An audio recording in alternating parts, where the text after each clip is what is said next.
सब तीन हो तुना एक समान।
भगवान श्री राम के समय की लपेट में चक्कर में आ गए तो हम अपने साधारण आइए अपने उस समय का दुरुपयोग ना करें। सभी लोग अपने मन और वाणी को पवित्र करने के लिए दुआ भगवान के चरणों में शंकर प्रभु के नाम का संकीर्तन करके तत्पश्चात विष्णु चर्चा का शुभारंभ करने का प्रयत्न किया जाएगा। शेष परमात्मा की ऐसी इच्छा है।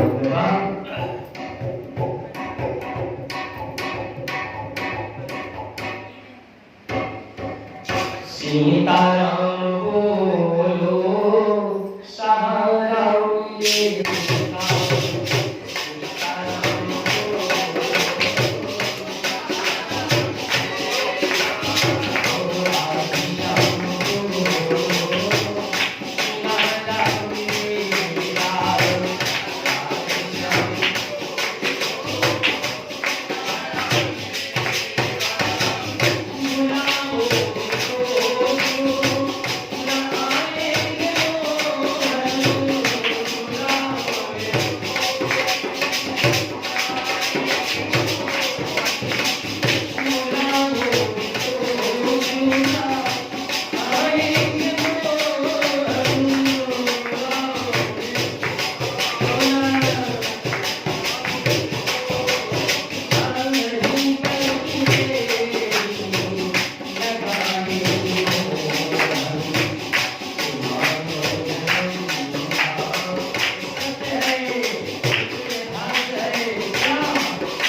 को चंद्र में लखावे, को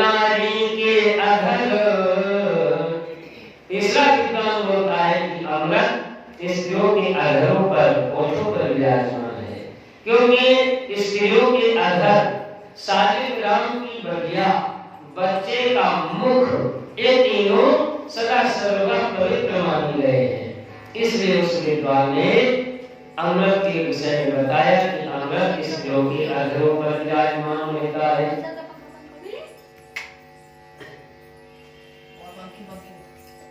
बोले को सिंधु में बतावे, को चंद्र में लखावे, को नारी के अधर को शेष राजधानी में। चार विद्वान होता है, अमृत न समुद्र में है, न चंद्रमा में है, न स्त्रियों के अधरों पर है, अमृत शेष जी के पास है। एक संत इस बात को श्रवण कर रहा था। संत आया, चारों विद्वानों से कहने लगा, आप लोग अमृत का पता लगा रहे थे लेकिन लगा नहीं पाए, मैं बताता हूँ। संत जी चारों विद्वानों की बातों का खंडन करते हुए अमृत के विषय में बताते हैं कि अमृत कहाँ पर रहता है। संत ने बोला, सिंधु में हो तो जल नहीं खारो तो। अगर अमृत समुद्र में होता तो उसका जल खारा नहीं होता, क्योंकि अमृत का स्वाद मृदुल होता है, मधुर होता है, मीठा होना चाहिए। बोले सिंधु में हो तो जल नहीं खारो तो, चंद्रमा में हो तो कलंक ताकि खाने में। अमृत अगर चंद्रमा के पास होता तो भादों के कृष्ण पक्ष को, भादों के कृष्ण पक्ष की चौथी को अगर कोई भोर से भी चंद्रमा देख लेता है तो उसको कोई न कोई कलंक जरूर लगता है। तो क्या अगर अमृत चंद्रमा में है तो अमृत को देखने से क्या कलंक लगना चाहिए? इसलिए अमृत चंद्रमा में ही नहीं है। बोले सिंधु में हो तो जल नहीं खारो तो, चंद्रमा में हो तो कलंक ताकि खाने में। नारी के अधर हो तो मरते क्यों उनके पति। अगर स्त्रियों के घरों पर अमृत का निवास होता तो सारा संसार अधराधर अमृत पान करके अमर हो गया होता, किसी की मृत्यु न होती। बोले नारी के अधर हो तो मरते क्यों उनके पति, और शेष पास हो तो विषकी गुमानी में। शेष जी के पास होता तो जिसको काटने उसको चाहिए अमर हो जाए, लेकिन भगवान की कृपा होती है तो उसके प्राण बचते हैं। इसलिए शेष जी के पास भी अमृत नहीं है। बोले नारी के अधर हो तो मरते क्यों उनके पति, और शेष पास हो तो विषकी गुमानी में। संतन बखानो कछु निज मति जानो, संतन बखानो कछु निज मति जानो, एक अमृत लखानो तो संतन की वाणी में। एक अमृत लखानो तो संतन की वाणी में। संतों के मुख से जो निकले संतों सब नहीं अमृत की वर्षा हो रही हो। आप लोगों ने कभी ये नहीं सुना होगा, देखो साधु कौन है, संत कौन है। साधु किसे बोलते हैं, संत किसे बोलते हैं। साधु वो है जो अकेला पार हो जाए, वो है साधु। कहीं आपने नहीं सुना होगा किसी स्थान पर साधु सम्मेलन हो रहा है, आज किसी स्थान पर संत सम्मेलन हो रहा है। जो अपने साथ साथ जिसके मन में बहुजन हिताय, बहुजन सुखाय, जन मानस के कल्याण की कामना हो, जो अपने साथ साथ सभी को कृतार्थ करता चले, जो अनेक को पार करा दे, वो है संत। जो अकेला पार हो है साधु। बोले भक्तों भगवान की तुम्हारी भगवता रहती क्या है मेरे तिवारी जी, एक कल्पवृक्ष है, कल्पवृक्ष है, इसमें साक्षात महाराज का वास है। बस फर्क क्या है, हम कितना इसे ले पाते हैं। परीक्षा में बहुत सारे विद्यार्थी बैठते हैं, तो जो जैसे ध्यान देने मेरी बात को, कि जो जैसी संगति करे सो तय सो फल लीन, कदली सी प्रभु जंग मुख बूंद एक गुण। एक जंगल है, वहां पर एक व्यवसायी जाता है, वो वासना की बात करता है, एकांत है, वहीं पर गर्मियां छिप जाए, वहीं पर एक संत पहुंचता है, सोचता है एकांत है, तपस्या करिए, बहुत शांति वातावरण है यहाँ पर। तो संगत का प्रभाव है, स्थान का प्रभाव होता है। इसी स्थान पर न जाने पहले क्या रहा होगा, कितने स्वांत कुटी महमूद का परित्याग करते रहे होंगे। आज स्थान की गरिमा महिमा देखिए कि बदल गया समय, आज यहाँ पर भगवान की कथा हो रही है। तो जो जैसी संगति करे, संगत का बहुत बड़ा प्रभाव पड़ता है, ध्यान देना इस बात पर। जो जैसी संगति करे सो तय सो फलीन, कदली सीप भुजंग मुख बूंद एक गुण तीन। स्वाति का बूंद जब केला पर गिरता है तो कपूर बन जाता है, सीप पर गिरता है तो मोती बन जाता है, सांप पर गिरता है तो विष बन जाता है, गाय पर गिरता है तो लोचन बन जाता है, हाथी पर गिरता है तो गजरोटा बन जाता है, बांस पर गिरता है तो रसलोचन बन जाता है। बूंद वही है, गुण अलग अलग। तो इसमें किसका दोष है, ये बताएं, दोष किसका है? ये बूंद का दोष है कि पात्र का दोष है?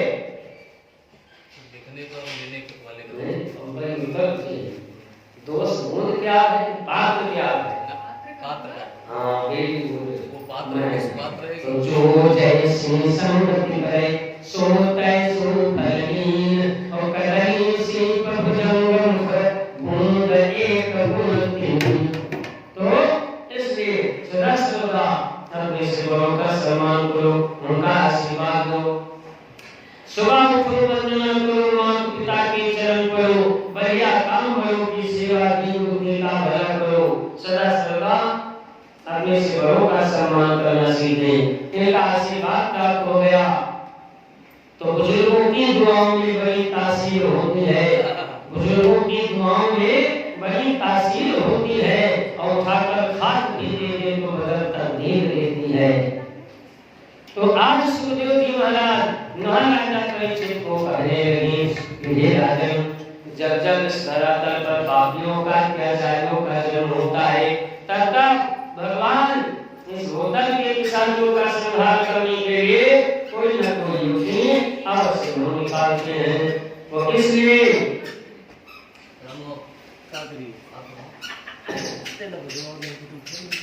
तो आज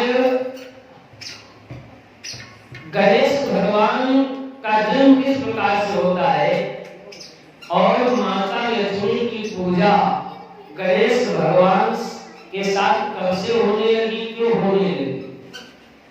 आइए थोड़ा संकेत करने का प्रयत्न किया जा रहा है। आदि में गणेश और अनादि में गणेश, यही वो गणेश है जो काटते कलेश है। विधि में गणेश और सिद्धि में गणेश, लोक परलोक तीनों लोक में प्रसिद्ध है। आज सपना सिद्धि में विमल मिश्र, प्रभु की गुणगान का करते श्री गणेश है, प्रभु की गुणगान का करते श्री गणेश है। बोली श्री गणेश भगवान की गौरी सुख को ध्यान करी, शंभु चरण सिमनाए, गणपति के गाँव तथा सुनिए चित्त लगाए। प्रेम सहित भक्तों को श्री गणपति महाराज, आया तेरी शरण में पूरन की जय काज। जो भी गणेश भगवान की पूजा अर्चना श्रद्धा विश्वास के साथ करते हैं, हमारे गौरी नंदन उस भक्त की अभिलाषा की पूर्ति कर देते हैं। एक समय भगवान शंकर कैलाश पर्वत पर विराजमान है, माता पार्वती है, भैरव बाबा पैरों में मुकुट बांधे हुए सुंदर सा संसद का नृत्य कर रहे हैं, मंद गुरुआ चल रही है। आज भगवान शंकर ने पार्वती जी से एक उपहास किया, एक मजाक कर दिया, कहीं पार्वती के लिए कोई बहुत बड़ी समस्या न बन जाए। भाव भोले बाबा ने कहा, देवी मेरे मन में एक प्रश्न है और इसका उत्तर मैं आपसे चाहता हूँ। आपकी अनुमति हो तो कहा आपने संकोच प्रकट करो। भगवान शंकर ने कहा देवी, शंभु ने हास परिभाष किया, गौरा तुम कैसी नारी हो, औरों को पुत्रवती करती, पर तुम न बनी महतारी हो। जिनके पुत्र नहीं है, आपने उनकी मनोकामना की पूर्ति कर दी, लेकिन देवी आपने पुत्र क्यों नहीं हुआ, क्या कारण है इसका? भगवान शंकर ने कहा इसका कारण भी मैं नहीं जानता हूँ। या तो गौरा पापी हो तुम, या तो शिव शंकर पापी है। अब तक न तुमको पुत्र हुआ, क्या कोख तुम्हारी श्रापी है। किसी संत ने या तो श्राप दे रखा है, या तो तुमने कोई पाप किया है, अपराध किया है, क्योंकि हर रोग का विषय का कारण पाप होता है। रोगम च कष्टम च पापस्य कारणम। इसलिए इतना सुनते ही बंधुओं, माता गौरी जो है उनको ये बात नहीं लग रही कि मेरे स्वामी का मैंने कोई पाप किया है जिससे मैं पुत्र नहीं हुआ। माता गौरी का स्वरूप हो, जैसे मैंने पति को प्राप्त करने के लिए तपस्या की थी, वैसी वैसी तपस्या पुत्र प्राप्त करने के लिए करूंगी। उत्तराखंड में पहुंच गई, एक गुफा में बैठकर तपस्या करने लगी। सुमंगल सिंह की गुफा किया तुरंत प्रस्थान, बैठ गई कर जोड़ कर किया ब्रह्म का ज्ञान। इधर हुए बाबा ने एक दासी को भेज दिया कि जाओ तुम गौरी की तपस्या में सेवा करना। उस दासी का काम क्या है, ध्यान दीजिएगा। वो दासी प्रतिदिन पार्वती के तल पर कुबटल का लेपन करती है। जैसे कुबटल लगाया, जो बच गया उसको फेंका नहीं, एक पात्र में रख दिया, दूसरा गिराया, कुबटल लगाया, जो बचा उसको भी उसी में रख दिया। ऐसा करते हुए कई वर्ष बीत गए, 100 वर्ष बीत गए, लेकिन माता की अभिलाषा पूर्ण न। आज माता ने भगवान का स्मरण किया, हे परमात्मा, आप तो वो दयालु हैं जो भूल से आपका नाम लेता है, आप उसके लिए स्वर्ग के द्वार खोल देते हो। मैं तो बार-बार आपका स्मरण कर रही हूँ, अब की बार मेरा नंबर है। हे परमात्मा, कैसी वर्णना कर रही है माता। कई लाख उतर गए हैं, कई लाख उतर गए हैं, तेरा नाम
रूप धारण करके विद्यमान हो गए।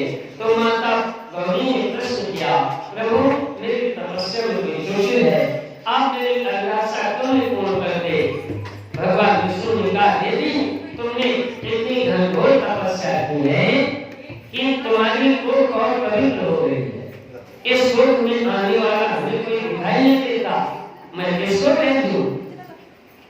तो भगवान विष्णु ने कहा, अब मैं तुमको स्वतः पुत्र के रूप में प्राप्त होने वाला हूँ। भगवान विष्णु ने गौरी माता से कहा, मैं स्वतः आपको पुत्र के रूप में प्राप्त होने वाला हूँ। तुम्हारी दासी जो वटन का लेपन करती थी, जो बच जाता था उसको फेंकती नहीं थी, मैं उसी बचे हुए अवशेष वटन को शरीर बना दूंगा।